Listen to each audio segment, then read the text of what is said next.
अस्सलामु अलैकुम वरहमतुल्लाहि वबरकातुहू। उम्मीद है कि आप अल्लाह के फजल करम से खैरियत से होंगे।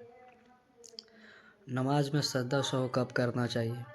बहुत सारे लोगों को में मालूम नहीं गलतियां कर होता रहे है। होते हैं। अभी मैं आपको बताऊंगा कि सजदा सहव का तरीका आइए क्या इस है वीडियो और में किस किस जगह पे बताते सजदा हैं। सहव किया जाएगा। तवज्जो के साथ आपने सुनना है। याद रहे कि अगर आप पे सजदा सहव वाजिब हो गया तो आप नमाज की आखिरी रकत में जब तशहुद मुकम्मल पढ़ लेंगे, यानी अत्तहियात मुकम्मल पढ़ ली अब्दुहु व रसूलुहु तक, उसके बाद आपने सीधी तरफ सलाम फेरना है, फिर दो सजदे करने हैं। दो सजदों में वही तस्बीह पढ़ी जाएगी जो पढ़ी जाती है। उसके बाद आपने बैठ जाना है। बैठने के बाद आपने फिर तशहुद मुकम्मल पढ़ना है, दुरूद पाक पढ़ना है, दुआ पढ़ के फिर आपने सलाम फेरना है। अब आपकी नमाज मुकम्मल होगी। नबी पाक अलैहिस्सलाम ने जब सीधी तरफ सलाम फेरा और सजदे साहब करना था तो सरकार ने दो सजदे किए, फिर तशहुद पढ़ा, फिर सलाम फेरा। ऐसा ही हदीस पाक में आया है। सजदा साहब किस वक्त किया जाएगा, ये उसूल अपने जहन में रख लें कि नमाज के वाजिबात में से कोई एक वाजिब गलती से छूट जाए या वाजिबात फ़राइज़ जो नमाज के हैं इनमें तखीर हो जाए, ये लेट हो जाए, फिर आप पे वाजिब है कि आप नमाज में सजदा साहब करें। मिसाल के तौर पे आप नमाज में दूसरी रकत में बैठ कर तशहुद मुकम्मल पढ़ा,